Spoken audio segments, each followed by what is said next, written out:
welcome back everyone, it's me Matt, thanks for joining me. In a previous video I did an interview with a gentleman from the reenactment group of the Gulf War series of vehicles that were partaking in the keynote tank weekend at the Canadian Tank Museum, and looking at this beautiful line of CVRT vehicles really makes you appreciate the importance of armored reconnaissance. But in this video today, we're taking a little bit more of a darker turn in terms of experiences felt by these actual veterans that operated these vehicles, and one particular veteran is about to share a very unique experience and terrifying experience, which thank you again, sir, if you are watching this, for sharing it.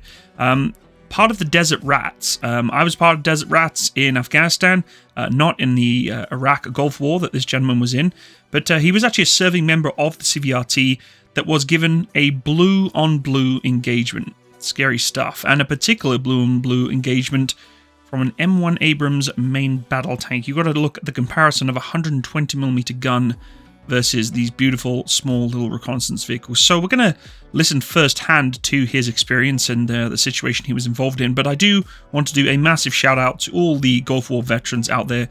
Thank you for your service, and of course, we will remember them, those who have lost their lives and are still dealing with the unforeseen injuries of these conflicts that we still feel today. So I want to appreciate you and thank you, and this video is dedicated to all the crews who have served in the Gulf War and any conflicts that have involved with these vehicles. Let's take a look at the experience and what he has to share with us today. Okay guys, so as you saw before, we get introduced to another George, and this gentleman was actually directly involved with, unfortunately, a blue-on-blue, a little bit of engagement from our friends from America. So could you maybe just explain a little bit about what happened and the situation here? Yeah, sure. I was part of a two vehicle section of reconnaissance. We were doing flank protection for D Squadron of the Queen's Royal Irish Hussars.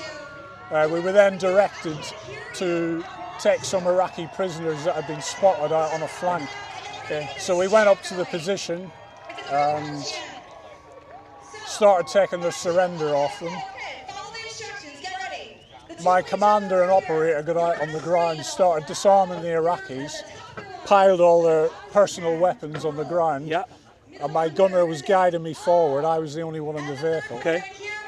And then all of a sudden there was an almighty whoosh and a bang. I thought, I've hit a mine, but no. Wow. I got straight out of the vehicle because my gunner had been injured by the shrapnel. Yeah.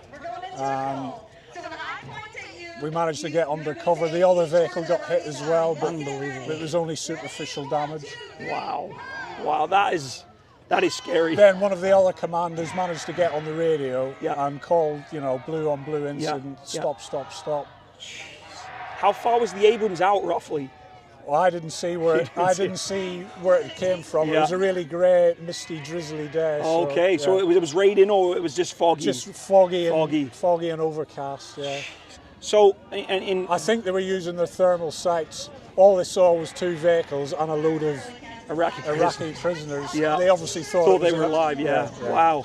Now, this isn't the first situation, of course, with blue-on-blue and CVRT. Of course, we had the A-10 strafing run of CVRT column, I think. Was it the second Gulf War or first Gulf? But that was also a blue-on-blue, I think. It was a pretty nasty situation as well. But that must have been quite terrifying to know that you were being engaged with that kind of caliber of weapon system. But you were completely unscathed? Yeah, I got out without a scratch. Wow. Where did the round come from? You. Yeah, that'd be please.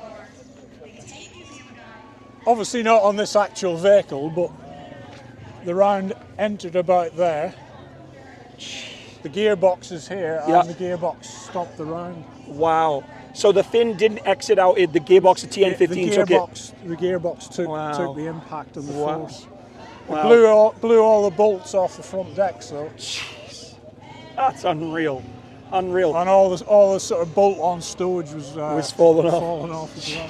And I bet the Iraqis are pretty terrified. I didn't know where they ended up, because after all the dust had settled in the Kazivac helicopter came, they were nowhere to be found.